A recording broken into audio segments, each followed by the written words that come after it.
What we will be sharing is what we believe by His Holy Spirit has told us to say. Let's begin reading about the prostitute of Revelation. The title of this particular message is Mystery Babylon. So Revelation chapter 17, verse 1. One of the seven angels who had the seven bowls, last week we studied about the seven bowls, came and said to me, "Come, I will show you the punishment of the great prostitute, who sits on many waters. With her the kings of the earth committed adultery, and the inhabitants of the earth were intoxicated with the wine of her adulteries. Then the angel carried me away in the spirit into the desert. There I saw a woman sitting on a scarlet beast that was covered with blasphemous names and had 7 heads and 10 horns. The woman was dressed in purple and scarlet and was glittering with gold, precious stones, and pearls. She had a golden cup in her hand, filled with abominable things and the filth of her adulteries. This title was written on her forehead: Mystery, Babylon the Great, the mother of prostitutes and of the abominations of the earth, written on her forehead. Once again, we see that, like they say, they would take a mark on their forehead or hand. The Antichrist, the Satan, is doing the same thing. As we would study these things and see more of these things, like she has this written on her forehead, is it actually written? Did somebody get down there? Did they have some really good tattoo artists at that time to write these things on there? Or is this a way of talking that this was on her mind? This is what she was about. This was her spirit. She had on her head, it's like when someone kills somebody, then they have a death sentence on their head, that they talk this way. But this is what she had on her forehead: mystery. Who is this woman? What is this thing that I'm seeing? Babylon the Great. She's related to that, the mother of prostitutes and of the abominations of the earth. So you have to look at all of these things. This scripture is so loaded because it has like the dress, the purple, scarlet, glittering gold. These things aren't just thrown in there. All of them have a reason and a meaning to be there. Verse 6, I saw that the woman was drunk with the blood of the saints, blood of those who bore testimony to Jesus. When I saw her, I was greatly astonished. This is what John says. If this sounds familiar, it's because we talked about this a little bit last time as we're studying the bowls. The destruction of literal Babylon is announced here and will be laid out in more detail in the next chapter, chapter 18, 1 through 24. In the middle of the two passages where we are shown the contrast between mystical and literal Babylon. It explains the mystery of the great whore and the beast that carries her. We'll look at these things a little more closely as we go along here. It takes place in the middle of the tribulation period, Daniel's 70th week. The 10 kings turn on her and destroy her and establish the worship of the beast. What I've been fully convinced of, as I've done a lot of studying in this area, and I've mentioned it before, I like to get a simple look at these things, because then you can see the simplicity of how things unfold. And you see the Antichrist coming into place here. But before that, we had the statue that Daniel saw, and we looked at Syria and Egypt and all of the different empires since King Nimrod, all the different empires that would go all the way down. The legs were and iron legs and brass and iron legs of Rome. And then we got down to the 10 toes, and that was the revised Roman Empire, as we saw that on this statue, as Daniel would lay that out. And so we see that everything has fallen into place on that whole statue except the 10 toes. So here we're talking about the 10 kings turn on her and destroy her. So these are the 10 nations, the 10 kingdoms that will be during that time. And at the same time is this other thing that is just there. It's controlling the 10 kings. It's controlling those 10 nations, but it doesn't have a king. It doesn't have a leader. It's just controlling it. Now, as we go on here, I'm just going to bring this out, that the only thing that you hear people talking, I don't discuss politics or religion. Now, why don't they discuss politics or religion? Because they're both very powerful, and people have their own opinions of things, and you can really get into a lot of problems there. The politics would relate to the 10 kings. Political part would relate to this mystery. There's a political thing that woven them all together that is controlling them. It has to be a religion of some sort. Okay, I'm going to go on. Some say that the great prostitute represents the seductiveness of the governmental system, which uses immoral meanings to gain its own pleasure, prosperity, and advantage. We're seeing that in the presidency these days. But I don't know. The original readers probably quickly identify Babylon with Rome, because that's an easy one. It's Rome, it's the Pope. But let's look at even more facts about the prostitute before we go any further. The prostitute, in symbolic language, seems to refer to, as I said, religious fornication and idolatry. All through the Bible we're talking about that. We see that God is constantly, through the Old Testament, is talking about how his people, the chosen one, how Israel committed adultery with the idols and the different things of the time. He refers to it as adultery. So even in their religion, there was adultery in that. Anytime that we would claim or try to be Christians, then we go and something else that isn't Christian at all, maybe tarot cards or something, you're being an adulterer. To go away from the things of God and then deal with the things of the devil in that way. She is not a political power, for she is not classed as one of the kings of the earth.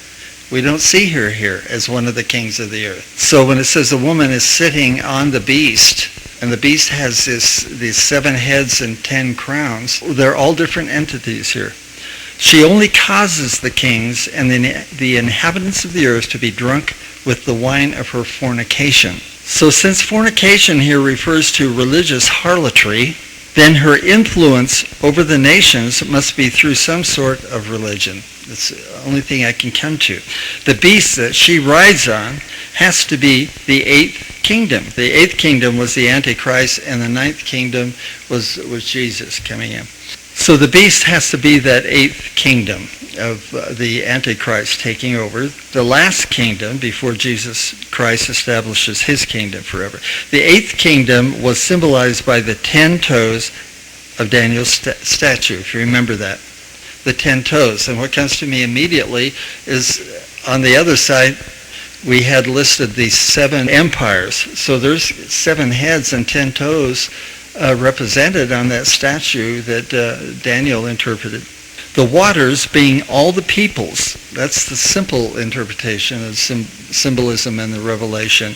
Is when you talk about waters or floods, this is the multitudes. The waters being all the peoples of those kingdoms that once were the Roman Empire around the Mediterranean Sea there. So when you're looking at this symbolically, here's this woman is a mystery woman or a religion or something that is very seductive, like a whore, sitting on the 8th kingdom, which is the Antichrist's kingdom that he has established in the end times. What is this kingdom? He is in charge of 10, or will be very soon after this, in charge of the 10 kings or the 10 nations that came out of the 7 heads of the 7 empires since Nimrod. And the purple, scarlet, precious stones, pearls, golden vessels indicate the wealth of this religious system.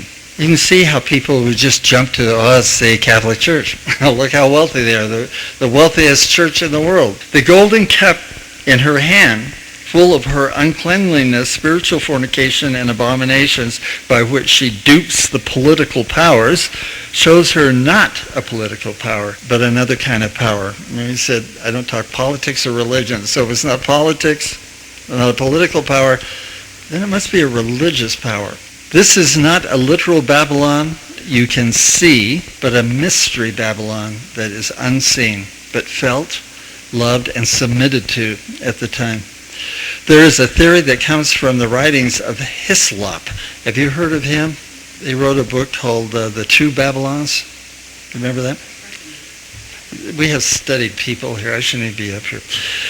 He writes that the Babylonian cult began with King Nimrod, way back in the days of the Tower of Babel. Julius Caesar became the head of the Roman branch of the cult in 63 BC. So that same thread that came through all those 7 heads, all the way from Nimrod, ended up with Julius Caesar being the head of this. And he was an emperor. And other emperors held the office until 376 AD. So that's a long time, almost 400 years. When the emperor Gratian, Gratian, realized, he got convicted, this emperor, he realized that it was idolatrous. And in 378, only 2 years after he took office, a bishop of the Catholic Church at Rome named Damasus was elected to be the head of the Babylonian cult. And from there on, whether you want to accept it or not, but I'm fully convinced, Babylonianism, talking about Mystery Babylon, but Babylonianism and organized Christianity became one. Institutional then. Theories, yeah. I'm not sitting here reading the Bible telling you these things, but there's something to think about. She's not much of a mystery when you start to find these things out. And the bits and pieces are all in there. God always puts all of this information in there for people who have eyes to see and ears to hear. But this one is very suspicious when you see all of the rituals, the symbols, the statues, the relics, and many other things that became a part of the Christian worship that once belonged only to the Babylonian cult. They're the ones who had the statues. They're the ones that wore things around their necks and stuff like that. The church, the first Christian church, didn't do that. They gave everything to they hardly had any clothes to wear. But when this started, then, we need some statues, and we need a cathedral, we need these, that was the influence. So you can see how the devil has worked. And I've always said, they say, the heavy metal music, it's for those devil worshipers and all that stuff. I don't think he's very successful with heavy metal music, because I think he runs away anybody who has any conscience whatsoever about God. He'll run them away with that kind of stuff. And so how would he stand to gain the most amount of people to rip them off from God? It's to go through religion, something they trust. And all you have to do is go out and look, just start making a study of churches going around and just hear and see some of the stuff that is going on in the churches. It makes you think twice, but we're here with Mystery Babylon. It's beginning. If we're in end times, and these things have begun, and we can probably see them better than anybody else. She is called the mother of prostitutes. This identifies the whore with many branches that broke off from her and became as much an apostate as the great whore herself. When a mother gives birth, her kids are just like her, basically is what you would look like, or what you would see in here. This is probably all a symbol of each of the apostate religions being linked together after the rapture of the church. So it's not so much now, again, to bring this into focus, what we're talking about is the last 3.5 years. But if we're used to it now, you can imagine what it's going to be like after the church is raptured, and these organizations that didn't quite make it, and they're still going, are going to get going even more so in that last 3.5 years. And those people who knew the Lord but weren't ready, and now are the tribulation saints that we're talking about, they not only have to fight off the Antichrist and taking the mark and all those things, but they also have to fight off these apostate religions that are around trying to rip them off at the same time. And it gets to be so big, it appears that whatever it is, if it's one, but it says she's a mother prostitute, so there's probably several of them, but they're all linked together. But anyway, it gets so powerful that even the kings of all these nations have to go to get advice. What should we do? You do this. Okay. And they go to these religious centers. They're the ones that put everything in place that it's supposed to be. God isn't there, so these guys are doing it. And she's doing this after the rapture to dominate the 10 kings until Antichrist comes into full power over the 10 kingdoms. So the devil's little plan with the Antichrist and with setting things up even now as they're beginning to be set up to establish in the last 3.5 years a religion that is so powerful that it's directing everything. But also God has a plan, and the whole thing is laid out there that she'll be destroyed by the same people. The great whore of the future tribulation will be the mother of the abominations in God's sight. Her drunkenness could be being drunk with the blood of the martyrs of Jesus, because these people are going to be giving their heads in the last 3.5 years. Those are the ones that will be before in the throne room, as we see that they saw the martyrs of Jesus at the bottom of the altar. I don't know if you remember us reading that. And she's drunk on that. Well, let's get rid of these guys. Leading everybody, and would identify her as a religious institution in that only the religious institutions have killed martyrs of Jesus in all ages. Just look at that. I was thinking a few years back, the only wars we were having were religious wars. Governments have only carried out the dictates of religious leaders. We're doing it now by doing the actual killing of the saints because of religion. Although the prophecy refers to the future, still there are accounts of more than what I found 200 million in the past who were killed because they would not conform to organized religion. That is an easy way to promote church growth, I think. Just kill off the opposition. There is a very sad saying that is popular in the church circles. The saying goes like this: the Christian army is the only army that kills their wounded. If a brother or sister does not perform to the standards we subscribe to, we have a very neat way of eliminating them. We just get them out of the church. I think that's why we're here, and more we're going to be able to see that we'll be able to find and collect those people that have really been ripped off. Not literally killing them, but killing them spiritually. We cause murders in the name of the Lord by weak-minded people, and by preaching that one thing or another is an abomination or a false teaching, and projecting our own hate and prejudice. Then a well-meaning person thinks he has heard from God to kill doctors in abortion clinics, homosexuals, Jews, and so on. The Waco slaughter, in my mind, could have been avoided if we had not pressed that cult to arm themselves because they were scared to death. And then we use that as an excuse to blow them off the map. God does a very good job of eliminating those he wants to eliminate. We can leave the killing to him, I think. So let's finish. We got what I'm going to do today is just one verse, verse 7. When I saw her, I was greatly astonished. Then the angel said to me, "Why are you astonished? I will explain to you the mystery of the woman and of the beast she rides, which has the 7 heads and 10 horns." So the angel's saying that to us as well. Right off we see that the beast carries her. She rides on him. So this indicates that she is something separate from the beast. She's not the Antichrist. She's something separate. Maybe symbolizing one as political and the other religious. Maybe the beast is the political part and she's the religious part. I believe that this is why we are seeing more religion in politics nowadays, because we are moving closer to a time when religion will control politics.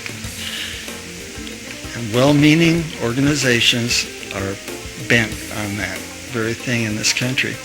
The beast has 7 heads and 10 horns.